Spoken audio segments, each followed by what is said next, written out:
우리는 요즘 소위 포스트 모던 시대에 살고 있습니다.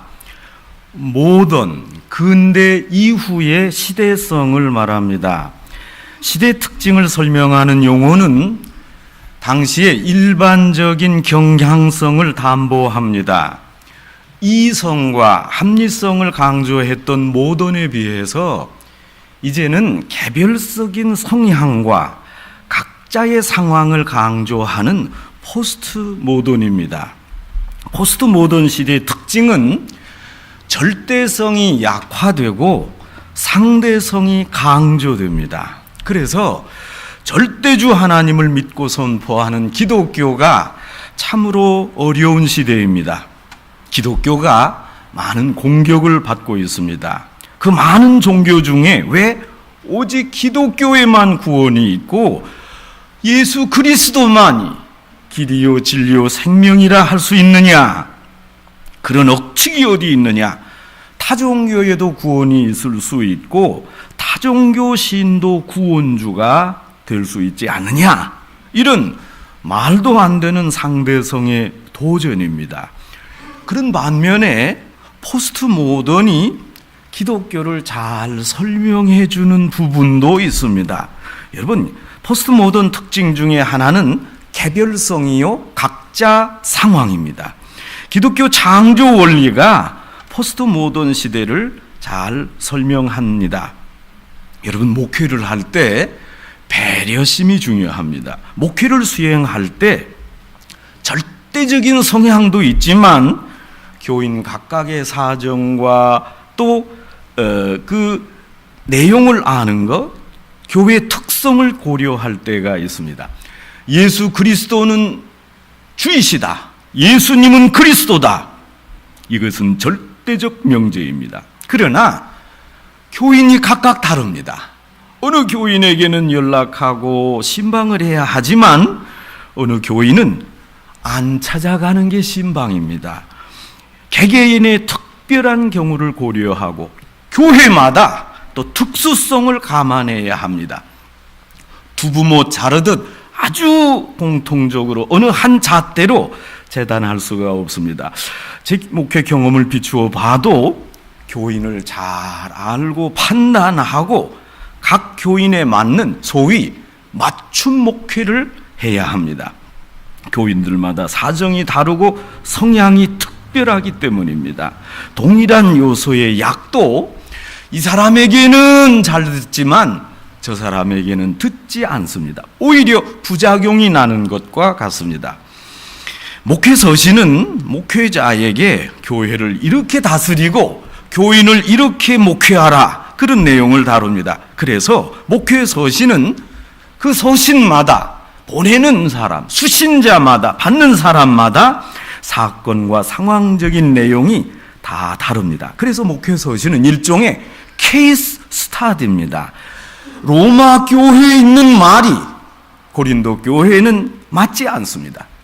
디도에게 하는 교훈이 디모데에게 주는 교훈과 다릅니다. 여러분, 법 용어로 치자면 이것은 판례법입니다. 어느 정확하게 규정된 것이 아닙니다. 목회에 정석이 있습니까?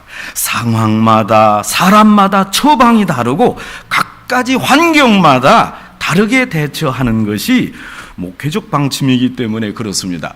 마치 의사들이 인턴과 레지던트를 할 때 환자들을 어떻게 대하고 어느 경우에 어떤 방법으로 치료하고 어떤 경로를 거쳐서 수술해야 하나 하는 것과 비슷합니다. 어느 환자가 똑같이 합니까? 다 다른 방식으로 상황에 맞게 하고 있습니다. 성도 여러분, 구원받은 여러분이 은사를 받았습니다. 그런데 받은 은사를 잘 지켜서 교회를 섬기고 활용하십니까? 이 말의 요점이 무엇입니까? 옛날을 잊지 말되 옛날에 매이지 말라, 그런 뜻입니다. 개구리가 올챙이 시절을 생각하지 못합니다. 사실은 올챙이가 변해서 시간이 지나서 개구리가 됐습니다. 어렵게 지낼 때, 고통을 당할 때, 특별히 죄 중에 있을 때 하나님의 사랑을 알기 전에 구원을 얻기 전 암흑의 시절이 있었는데 흔히 믿음 생활을 하면 내가 언제 그랬냐? 다 잊어버립니다. 아주 졸업을 합니다. 깨끗이 있습니다. 여러분, 신앙의 좋은 면이지만 안타깝습니다. 사실 그때 그 절박함을 잊지 말아야 합니다. 부자가 수양하는 길은 가난했을 때 마음먹은 것을 행하는 것입니다. 부자가 되고 그 가난할 때 어려움을 잊어버려서 되겠습니까? 그 어두운 시절 나의 모습을 바라보며 지금의 나 자신을 경성해야 합니다. 여러분, 그렇다고 과거에 매여서도 안 됩니다. 다시 옛날의 잘못 때문에 약해져서도 안 됩니다. 그 향수가 그리워 가도 안 됩니다. 출애굽기에서 하나님이 말씀하는 바가 무엇입니까? 내가 너를 애굽에서 이끌어낸 여호와 하나님이다. 너희는 애굽에서 430년간 종살이 했느니라. 내가 너희를 해방시켰다. 그러니 따지고 보면 애굽에서 해방된 오늘 이대로 광야에서 죽어도 좋습니다. 속박에서 풀려난 오늘의 자유를 생각하면 너무 기뻐서 감사하지 않습니까? 먹을 게 없어도 좋겠습니다.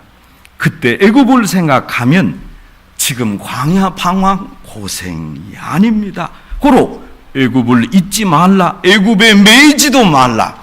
처절했던 과거와 자유로운 현재를 비교하고 생각하고 감사하라. 기뻐하라. 하나님께 헌신하라. 이것이 출애굽한 사람들에게 주는 하나님의 메시지입니다. 애굽에서 떠나라. 전환, 컨버트 해야 되겠는데 복귀, 리버트 하면 안 됩니다. 하나님은 과거로 돌아가는 것을 책망하십니다. 그러나 그 과거를 잊지 말아야 합니다. 과거에 매여서도 안 됩니다. 구원받지 못했던 슬프고도 처참한 과거에서 깨끗이 벗어나야 합니다. 그러나 그때 나의 비참함은 기억해야 됩니다. 한 집사님의 간증입니다. 어느 날 길가에서 이전에 절친했던 친구가 쓰러져 있더랍니다. 이 광경을 보고 이 집사님이 서서 울었습니다. 깊이 생각했습니다. 지금 쓰러진 너와 나의 다른 점이 무엇이냐? 내가 너와 옛날에 술 친구였는데 나도 예수님 안 믿었으면 지금 너와 같이 여기 누워있지 않겠냐? 내가 오늘 이 자리에 온전히 서 있는 것, 여러분 그것을 감사해야 됩니다. 우리들은 예수님을 믿고 새 사람이 되었습니다. 저는 이렇게 간증하시는 분을 보았습니다. 목사님, 저는 예수 믿은 것 너무 감사합니다. 지금 예수님 안 믿었다면 몇 가지 굵직한 사건이 제 인생에 연루되었을 겁니다.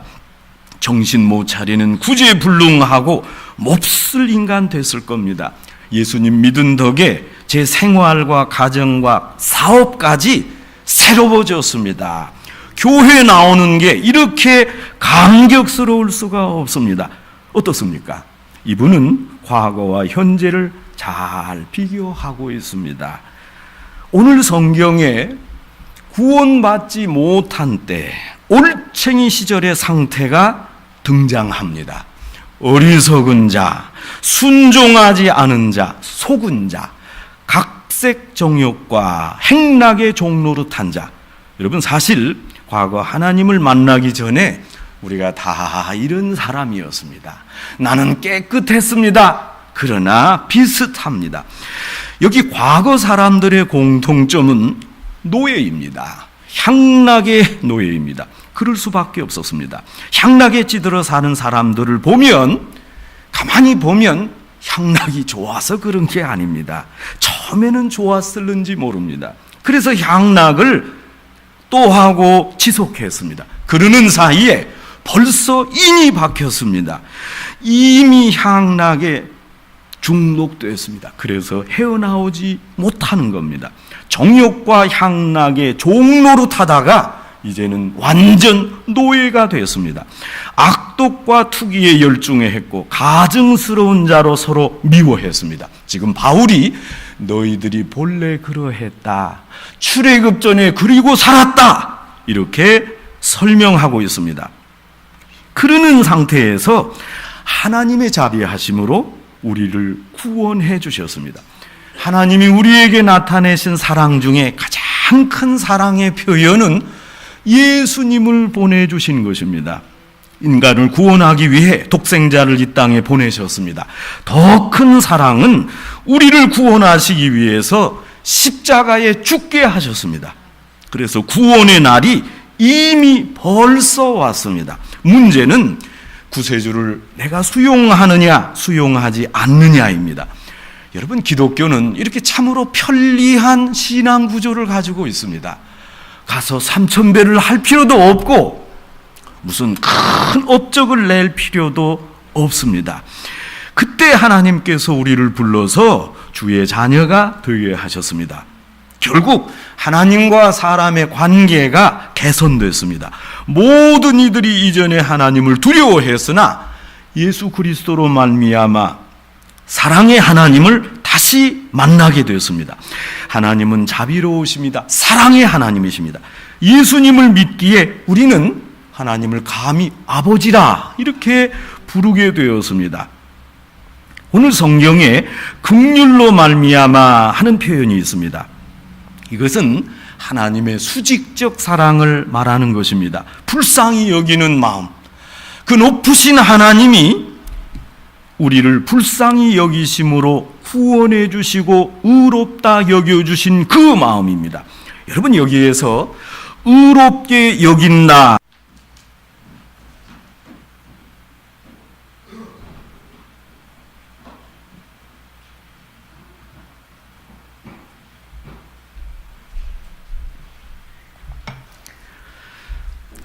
옛날 한 마을에 아주 귀하게 자란 무남동녀 외동딸이 있었습니다. 늦게 얻은 딸이어서 부모님은 금이야 오기야 애지중지 키웠습니다. 자색이 뛰어났던 외동딸은 부모님의 정성만큼이나 훌륭하게 성장했습니다. 어느덧 세월이 흘러서 딸이 연만하여 시집갈 나이가 되었습니다. 신랑감을 물색하는 중에 그만 아버지와 어머니의 의견이 서로 엇갈렸습니다. 아버지는 동쪽 마을에 사는 부잣집 청년을 사위감으로 생각했습니다. 우리 딸이 저런 부잣집에 시집가면 얼마나 호강할까 기대했습니다. 한편 어머니는 서쪽 마을에 사는 가난하지만 인품과 학식이 뛰어난 청년을 사위로 맞이하고자 했습니다. 저런 정도의 인품이라면 없던 돈도 굴러 들어오지 어머니가 생각했습니다. 이르는 가운데 딸은 어쩔 줄을 몰랐습니다. 어머니를 따라야 하나 아버지를 따라야 하나, 그러나 어쨌든 남편감을 선택해야 했습니다. 이 두 사람 중에서 배우자를 선택하려고 고민하다가 마침내 이 딸이 엉뚱한 결론을 내리며 폭탄 선언을 했습니다. 제가 매 끼니는 동쪽 마을 부자 청년 집에서 먹겠고 잠은 인품이 좋은 서쪽 청년 집에서 자겠습니다. 마음은 사람이 괜찮다는 서쪽에 있고 생활은 부잣집에서 안락하게 하겠다는 결론이었습니다. 여기에서 나온 한자 수거가 동가식 서가숙입니다. 이것은 한마디로 모순입니다. 이런 결혼이 어디 있습니까? 이건 결혼이 아닙니다. 동쪽이면 동쪽, 서쪽이면 서쪽, 그 어느 한편을 택해서 결혼하고 그 집에 가서 살아야 하지 않겠습니까? 여러분, 이렇게 말도 되지 않는 이야기지만 어찌 보면 우리 인간의 삶이 이런 모순 생활 아니겠습니까? 모순과 부조리의 존재가 인간입니다. 성도 여러분, 생각해보면 인간은 지킬 박사와 하이드 같은 존재가 아닙니까? 훤한 보름달만 뜨면 멀쩡한 사람이 늑대로 변해서 피를 먹으러 다니려고 돌아다니는 것이 늑대 인간, 우리 자신 아닙니까? 우리 마음속에 선과 악이 늘 싸우고 있습니다. 육체의 소욕과 성령의 소욕이 경쟁합니다. 분명히 죄를 지었습니다. 그러나 심판은 받고 싶지 않습니다. 살기는 육체대로 살면서 판정은 성령의 원리대로 은혜롭게 그저 넘어가려고 그렇게 바랍니다. 죄인이지만, 분명한 죄인이지만 마치 죄인이 아닌 것처럼 대접을 받고 싶습니다. 파스칼은 팡세에서 말합니다. 인간은 천사도 아니고 짐승도 아니다. 그러나 불행한 것은 인간이 천사처럼 행동하려고 하면서도 실제로는 짐승처럼 살아간다. 인간의 비극은 죄인으로 살았으나 의인처럼 대접받기를 바라는 데 있다. 이것이 인간 비극입니다. 죄를 지었습니다. 그런데 죄를 안 지은 것처럼 시치미를 뚝 따고 전혀 다른 표정으로 삽니다. 이중, 삼중 인격자입니다. 천사 같은 존재로 살아가겠다고 높은 이상을 세우고 기도하지만 실제로 사는 모습은 가장 사악하고 더러운 짐승입니다. 엄청난 죄인으로 삽니다. 그러나 심판만은 나는 의인입니다. 그렇게 판정받기를 바랍니다. 기독교인은 갈등하는 존재입니다. 육체의 일과 성령의 일을 놓고 갈등하고 애타합니다. 이런 갈등과 번민에 대한 한 가지 긍정적인 측면이 있습니다. 여러분, 고민한다는 자체에 해결이 있다는 것입니다. 고민 없이 해결되는 건 아무것도 없습니다. 예수님이 아무런 고민 없이 시간이 됐구나, 그리고 십자가에 가셔서 못 박혀 돌아가셨습니까? 아무리 신앙이 좋은 사람도 고민하며 갈등하는 과정 속에 이제 하나를 선택합니다. 이런 갈등 속에서 고민을 겪고 난 후에 삶의 바른 원리를 선택해야 합니다. 갈등한 후에 책임성 있게 바르게 선택해야 됩니다. 이 사람이 기독교인입니다. 갈등한 후에 그 후가 중요합니다. 그 올바른 선택이 바로 성령의 원리입니다. 육체의 소욕을 떨쳐버리고 하나님께서 기뻐하시는 성령의 소욕을 취해야 됩니다. 오늘 성경에 이 두 갈등 문제가 나옵니다. 결론적으로 사람 앞에 두 가지 원리가 있습니다. 육체의 소욕을 따르는 길과 성령의 소욕을 따르는 길입니다. 이 두 길의 방향은 전혀 다릅니다. 여러분, 그리스도인의 삶에는 완충지대, 중간지대, 회색지대는 없습니다.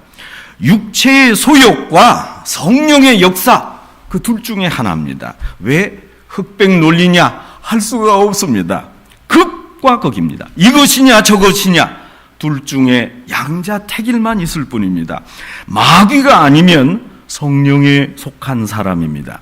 여기 17절에 대적하라 하는 말은 육체와 성령 중에서 양자택일해야 하는 것입니다. 육적이며 동시에 영적이고 이러면서 저런 그런 것은 없습니다. 성도 여러분, 제가 여러분께 묻습니다. 여러분은 육체 주도적 사람입니까? 성령의 사람입니까? 여러분을 성령님이 주도하십니까? 마귀가 주도하십니까? 좀 어렵습니까? 이것을 판별하는 내용이 오늘 본문에 나와 있습니다. 여러분이 육체의 소욕을 따라 살았다 하면 여러분은 육체의 사람입니다. 성령의 열매를 보시고 그 과정과 지침대로 살았다면 여러분은 성령의 사람입니다. 우선 오늘 성경에서 육체의 소욕을 말합니다. 성령을 거스르고 하나님의 거룩한 역사에 반대하는 모든 그릇된 욕망의 육체 소욕입니다. 오늘 성경에서 육체의 소욕을 15가지로 설명합니다. 그 15가지 육체의 소욕을 크게 3가지로 분류할 수 있습니다. 첫째, 감각적인 죄입니다. 우리 자신이 육체의 소욕대로 있으면 음행과 더러운 것과 호색을 즐기게 됩니다. 이런 감각적인 죄가 바로 육체를 따르는 소욕입니다. 둘째, 종교적인 죄입니다. 그래서 우상숭배와 술수가 여기에 해당합니다. 하나님은 종교적인 죄를 가장 증오하십니다. 10계명 중에 1계명은 너는 나 외에는 다른 신을 두지 말지니라 아닙니까? 우상숭배는 절대로 안 됩니다. 하나님이 싫어하는 죄입니다. 셋째, 사회적인 죄입니다. 사회적 관계성 안에서 짓는 모든 죄입니다. 분쟁하는 것, 시기하고 분내고 서로 갈라서는 것, 우리 편 내 편 당을 나누는 것, 이것 분리하는 것, 이단을 따르고 투기하고 술 취하고 방탕하는 것, 이것이 모두가 사회적 죄입니다. 성도 여러분, 우리는 어느 길로 가야 하겠습니까? 성령의 일을 따라가야 합니다. 성령의 원리대로 살 때 성령의 열매를 맺습니다. 성령의 원리대로 살면 열매는 자연히 맺혀집니다. 여러분, 우리는 흔히 자꾸 열매에 신경을 곤두세웁니다. 이 열매가 얼마나 컸나, 이게 맛이 있겠나. 여러분, 그러나 좋은 나무만 되면 자연스레 좋은 열매를 맺습니다.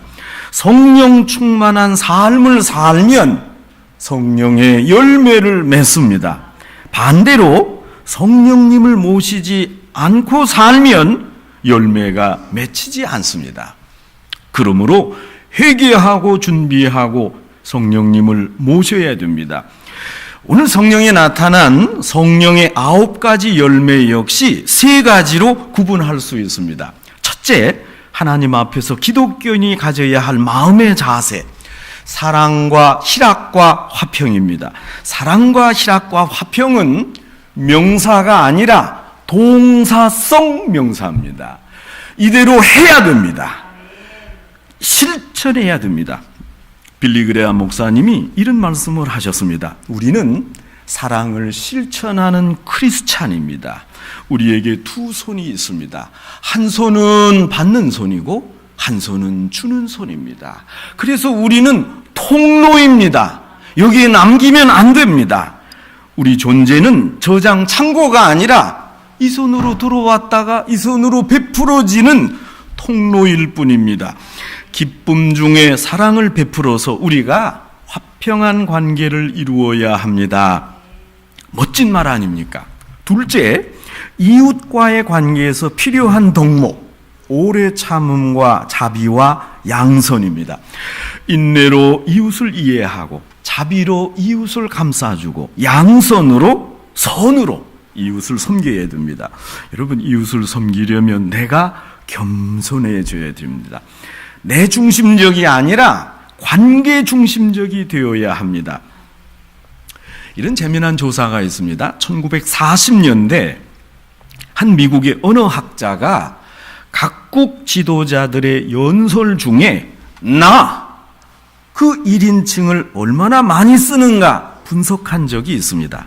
단연 으뜸은 히틀러로 53개 단어에 한 번꼴로 이시 이렇게 사용했습니다. 둘째, 이탈리아 독재자 무솔리니는 83단어에 한 번꼴로 나를 사용했습니다. 미국의 루즈벨트 대통령은 100단어에 한 번꼴로 나를 사용했습니다. 나를 자제하고 이웃과 어울려서 행동해야 합니다. 셋째, 신앙인이 마땅히 해야 할 원칙, 충성과 온유와 절제입니다. 하나님께 충성이요 이웃에게는 온유하며 자신 스스로 절제해야 됩니다. 절제하고 사는 것, 그것이 바로 성령의 열매입니다. 성도 여러분, 여러분께 다시 묻습니다. 여러분은 육체의 사람입니까? 성령의 사람입니까? 여러분은 어떤 삶의 원리를 가지고 사십니까? 육체의 소욕을 따르는 생의 원리입니까? 성령의 소욕을 따르는 생의 원리입니까? 아니면 육체의 원리를 따랐다가 너무 보링하니까 또 성령의 원리를 따르고, 또 여기 있다 보니까 그쪽이 그리워서 육체의 원리를 따르고 이렇게 왔다 갔다 하십니까? 시기적으로만이 아니라 질적으로 아직 초신자입니까? 원숙한 크리스찬입니까? 성도 여러분, 그리스도인이 승리하는 비결이 무엇입니까? 성령의 원리에 지배되는 삶을 어떻게 살 수가 있습니까? 오늘 성경 24절에 나와 있는 대로 우리의 육체를 십자가에 못 박아야 합니다. 우리의 잘못된 생각, 육체에 속한 모든 그릇된 행위와 생각을 없애야 됩니다. 매일매일 나 자신을 죽이고 하나님께로 내리시는 성령의 뜻을 따라 행해야 합니다. 그 길밖에 없습니다. 성도 여러분, 내가 펄펄 살아있는 생활은 나 중심의 생활입니다. 이것은 어두운 암흑의 세계입니다. 주 안에 있을 때 우리가 빛된 인생을 살 수 있습니다. 그리스도를 구주로 모심으로 내가 주인이 아니라 그리스도가, 성령님이 나의 주인입니다. 내가 그리스도와 함께 십자가에 못 박혔으므로 나는 벌써 죽었습니다. 왜 살아있는 겁니까? 그러면 아직 십자가에 죽지 않은 것입니다. 내주하시는 성령님이 내 인생을 안내하십니다. 이런 사람이 성령님에 의해 주도되는 신자입니다. 모든 육체의 소욕을 다 거스르고 오직 성령님에 사로잡혀서 성령 충만하여 성령님에 의해 주도되는 성령의 열매를 맺읍시다. 신앙이 성숙해져야 하는, 원숙해져야 하는 이 오순절 기간에 오직 성령 충만해서 성령의 열매를 맺고 널리 활용하시는 성도 여러분 되시기를 주님의 이름으로 축원합니다.